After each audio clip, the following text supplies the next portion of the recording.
Happy Friday afternoon to, I mean, not Friday, but Monday afternoon. I wish it was Friday, but happy Monday afternoon, everybody. And today I wanted to talk a little bit about polishing flexible partials. I know Jeremy Goodson had asked me how I go about it. The last two videos I made were too long to be shown on Facebook, so I'm actually going to get right to it here.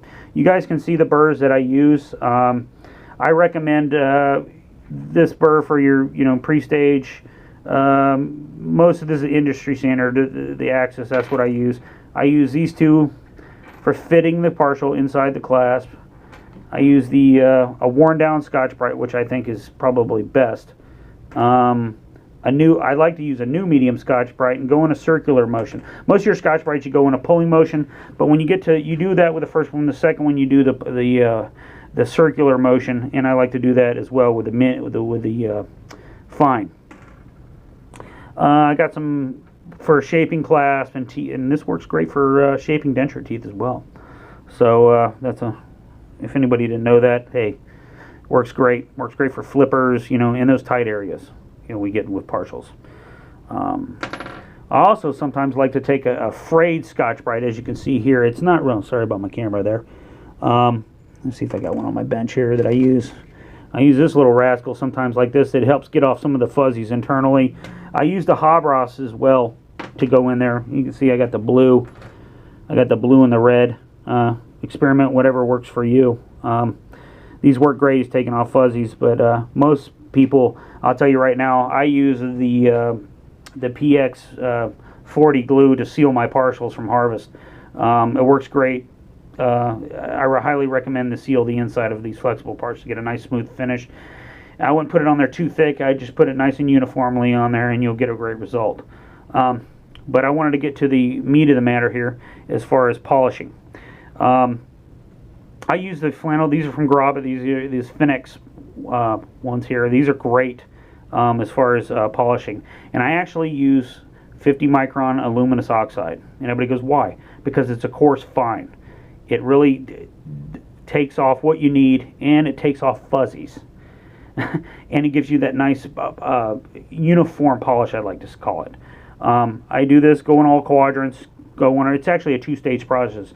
I'll go these two one time, all over in quadrants like you do, and then I'll use Tripoli, coat the puppy real good, and then take a clean brush and try to get off as much as you can with the Tripoli. Keep it submerged, keep it hydrated. You don't want to warp the partial.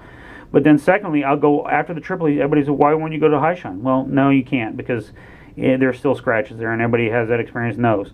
So you go back and do the two-stage polish, one with this, and around the teeth everywhere, and you'll notice all the fuzzies are pretty much gone, and then you're ready to go back into your Tripoli again. Do your normal Tripoli, this time with a little bit lighter pressure. Clean brush, use a clean one of these to get off the Tripoli. Then I like to use this KMG from Candelore. That's like magic polish for dentures, partials, anything. You'll be amazed. I actually like to keep it a little on the wet side because it actually acts as a lubricant. Some people like to put it on dry and let it sit. I don't. I like to put it on there and act as a lubricant. It'll get in your brush anyways, in your flannel brush here, and then you can keep it hydrated or whatnot, however, but usually being wet, that is. If you prefer to let it dry, I would just be careful. Take off your first layer and then submerge it and go back over it with the brush. But this is the buff, but this is awesome stuff, I'm telling you what. For flex partials, dentures, anything. I get high shine like I've never seen. I highly recommend it. This alcohol torch, everybody wants to know how to get off fuzzies. If you do the technique that I get, 99% of the fuzzies are gone, and this little puppy, you just hit it. Whatever's left out of the ultrasonic, you'll check it, do your QC check, and most of it's, you just hit those little spots. Most of them will dissolve and go away, and whatever, if you got a long one, it'll kind of ball up and just flick it right off.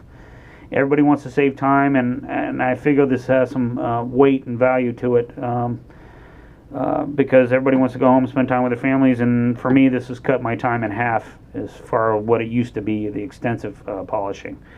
Well, I hope everybody finds this informative, and hope you guys enjoy the rest of your week and recovering from Chicago.